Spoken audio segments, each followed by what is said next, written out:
Welcome to the Daily Vibecasting.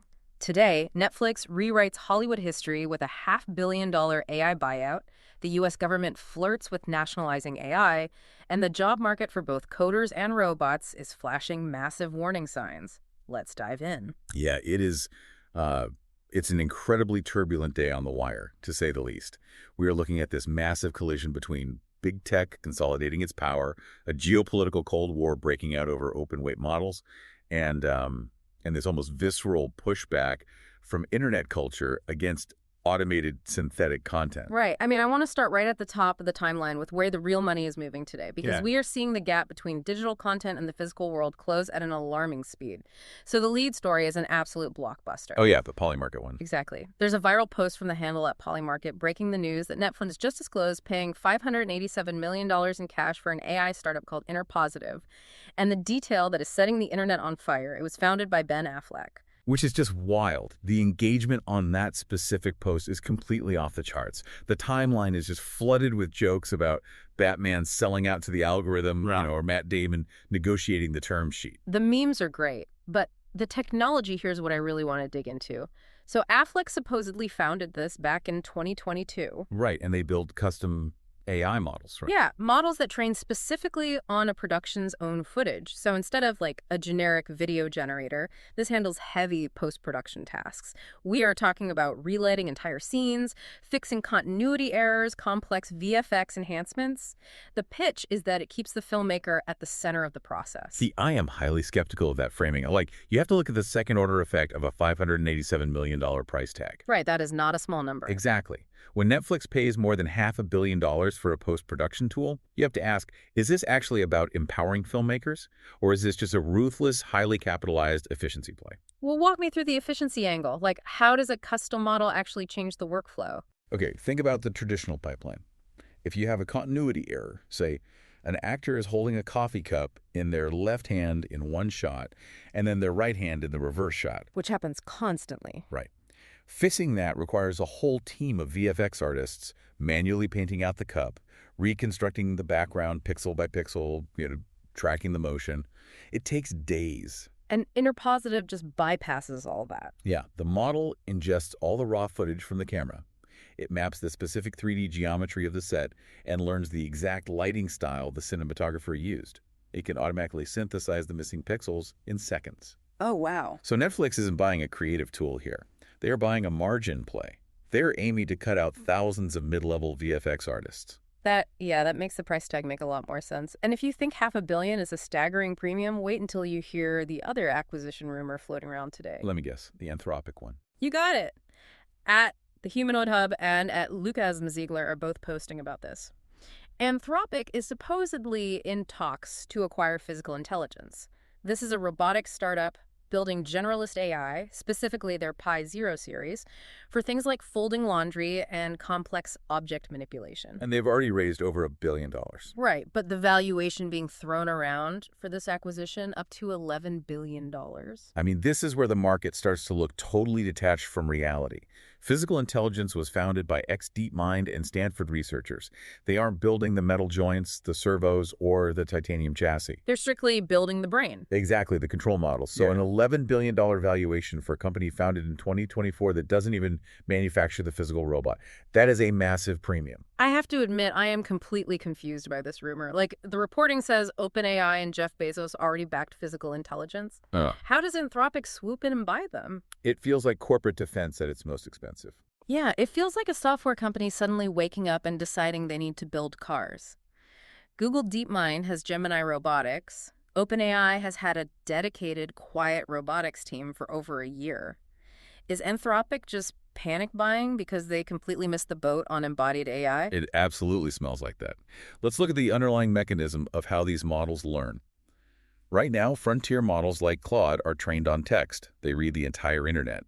But you can only train on so much text before you hit a wall. You need real-world data. Exactly. Physical data to scale intelligence further. But why is physical data different from text data? If a model reads 10,000 Wikipedia articles on how to fold a shirt, shouldn't it know how to do it?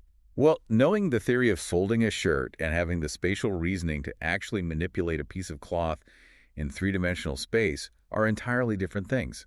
Text doesn't teach you gravity or friction or tension. Oh, I see. That requires embodied data, video feeds, sensor data, and robotic telemetry mapping the physical world.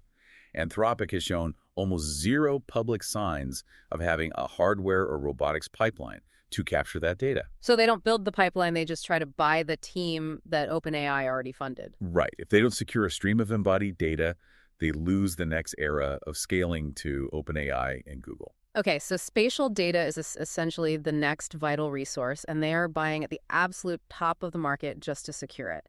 If data moats are becoming this valuable, it totally explains why governments are panicking about who controls that pipeline. Which brings us to the macroeconomic and policy debate exploding on the timeline today. We are watching a geopolitical AI Cold War unfold in real time. And the policy reactions we are seeing from Washington are getting remarkably aggressive. There is a fierce debate playing out right now between a few prominent voices. Manidis posted a sharp critique of a proposal by Dean Ball. Now, Ball is suggesting that the U.S. should use administrative agencies to basically issue warnings and spread FUD, fear, uncertainty, and doubt to deter U.S. entities from using Chinese open-weight models. That is a very specific, informal type of regulation. Manidis is calling it an invisible expansion of bureaucratic power. He compares it to Operation Choke Point.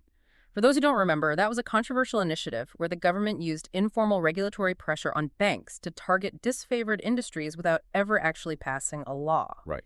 Now, before we go deeper, I want to be very clear to you listening. We are looking at highly charged political and economic strategies here. Our goal is absolutely not to take a side or endorse either the left-wing or right-wing views on international trade. We are simply unpacking the arguments playing out in our sources. Right. And Manidis is arguing that informal regulatory capture just privatizes the upside for a few American frontier labs while socializing the infrastructure costs for American startups. Exactly. But then we have Andrew Curran jumping in to defend Dean Ball's proposal. Curran's argument goes straight to the existential threat for the big American labs. He interprets this anxiety around foreign open-weight models as a survival issue. His take is that if capable open-weight AI becomes truly ubiquitous, it collapses the business models of the big private labs. The private funding just dries up. Right. And his prediction is that this ultimately leads the U.S. to nationalize AI labs under a single entity, funded directly by the $1.5 trillion Department of Defense budget. The second-order implication of what Curran's saying is a staggering admission of fragility. The private sector is essentially warning, if we have to compete with free, highly capable foreign models, our multi-billion-dollar business model breaks, and we will need the Pentagon to bail us out. But we have to step back and look at the actual data. Why is the U.S. so incredibly worried about these specific models right now? We have the raw benchmarks hitting the timeline today, and they paint a very clear picture. Let's start with a post from @synthwaved, who points out that Alibaba is currently testing Qwen 3.8 Max Preview in mainland China. We're talking about a 2.4 trillion parameter model. But it's not just the sheer size. @Cramforce, who is Malte Ubel, the CTO of Vercel, ran a fascinating test. Oh, the cybersecurity benchmark. Yeah. He benchmarked these models on an open-source cybersecurity harness to see if they could find vulnerabilities in a codebase. And to ensure the models weren't cheating, he used a secret Git SHA. That is a brilliant testing methodology, and we should definitely explain why that matters. Please do, because when I read secret Git SHA, my eyes slightly glazed over. How does that actually stop an AI from cheating on a test? Well, a big problem in AI right now is benchmark contamination. These models read the whole internet, which means they've likely already read the answers to the tests we use to evaluate them. Like giving a student an exam where they've already memorized the answer key? Exactly. A Git SHA is essentially a unique cryptographic fingerprint for a specific change made in a code base. By using a secret one, a fingerprint for code that was never published publicly to the internet, Ebe ensured that this exact code was never in the model's training data. The model cannot simply regurgitate a memorized answer. Right. It is forced to actually read the novel code and reason through the logic to find the vulnerability. That makes perfect sense. So it proves the model is actually thinking, not just remembering. And the results of that test are what set off the alarm bells.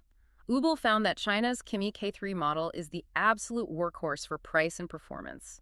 Interesting. He noted that while OpenAI's GPT 5.6 Sol give the most thorough analysis and the best recall, it costs 7 times more per run than Kimi K3. Wow, 7 times. And if that cost difference wasn't enough pressure, at Image4Y posted a screenshot showing that GLM 5.2, a massive reasoning model, is selling for dirt cheap on OpenRouter right now. We are talking up to 80% off, literally 28 cents per million input tokens. When you look at 28 cents per million tokens, you completely understand why protectionist alarms are ringing in Washington.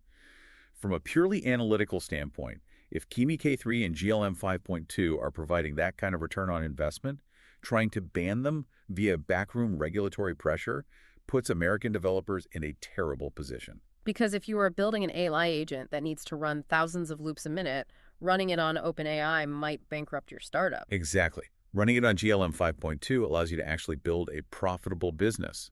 Banning those models protects the U.S. frontier labs, sure, but it cuts off the American startup ecosystem from the cheap compute they desperately need to survive. I'm having a really hard time buying into Kern's nationalization defense, too. Let's say he is right, and the DoD absorbs AI development to save it from open-weight competition. Is absorbing AI into the Pentagon actually a solution, or is that the ultimate innovation killer? It's a huge risk. I keep thinking about this in terms of the early internet. Do we want a massive, closed, classified Manhattan Project for AI, or do we want the agility of open protocols that any developer can build on? Turning AI into a highly classified federal defense project seems like the fastest way to ensure you lose the agility war. You are hitting on the core tension here. Geopolitics is actively squeezing the compute market. Protectionism makes American compute more expensive and harder to access. And if you look away from the policy debates and look at what developers and users in the West are actually dealing with today, they are feeling that infrastructure strain firsthand. We are seeing that stream play out in public right now. Over on X, the handle at Claude Devs just announced they are extending 50% higher weekly limits for Claude Code through mid-August. This is for their premium tiers, and it's timed with the rollout of Fable 5, which is their new Mythos class model optimized for complex coding and long horizon tasks. Now, long horizon tasks is the key phrase there. When you ask a model to write a simple Python script, that takes a fraction of a second of compute. But a long horizon task means you're asking the model to read an entire code base, find a bug, write the fix, test the fix, realize it broke something else, and rewrite it again. It is looping continuously. That requires massive amounts of underlying compute. Exactly. The users are demanding to run these complex workflows, but the infrastructure is bottlenecking.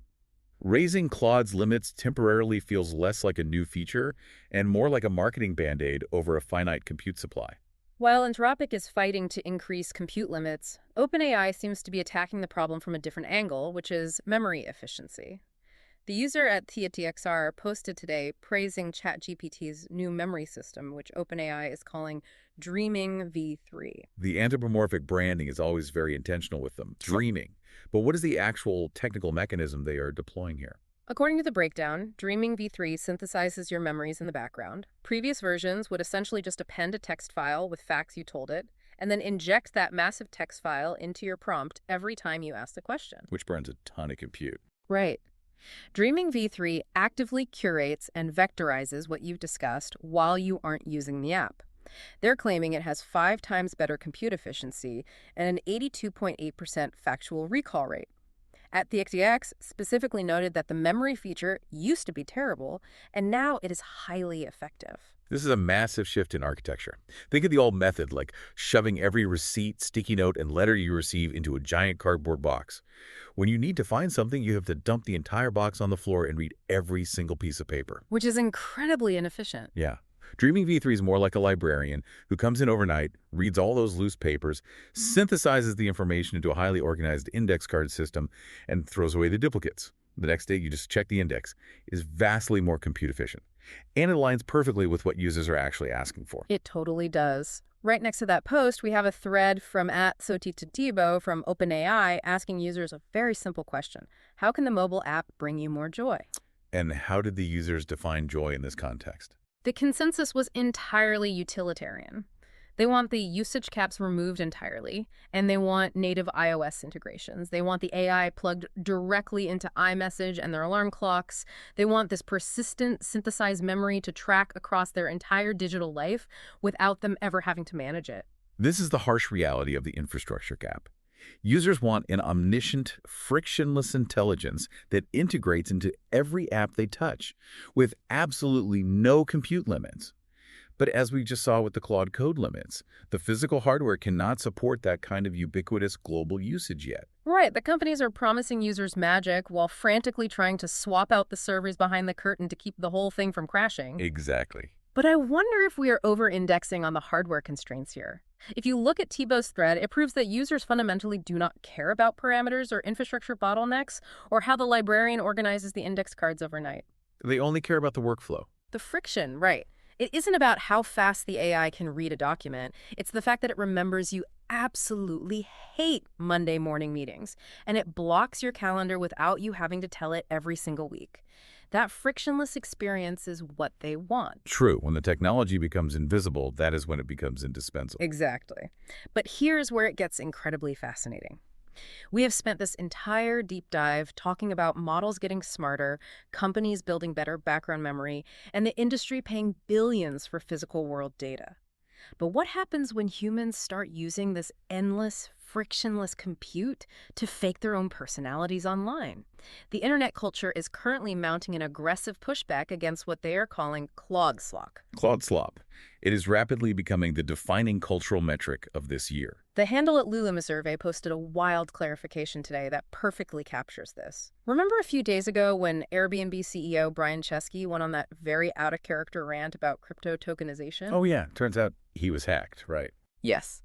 The security team at X had to step in and recover the account. But the content the hackers posted was entirely AI-generated. Lulu points out that before people realized it was a hack, the internet was ruthlessly tearing Chesky apart in the replies. She called it the ultimate warning against posting unfiltered Claude slop. Meaning, if an executive fakes their authenticity with AI, the public detects it instantly and punishes them for it. Instantly. I love the profound irony of this cultural moment. We have this deep existential anxiety about job losses to AI. We're worried about VFX artists being replaced by Netflix or coders being replaced by Fable 5.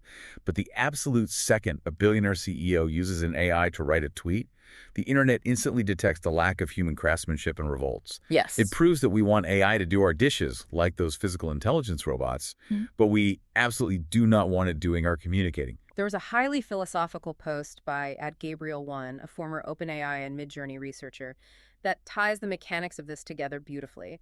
He asked people to imagine a human language where you had to memorize 1,000 completely unstructured, unique words just to count to 1,000. That would be a cognitive nightmare.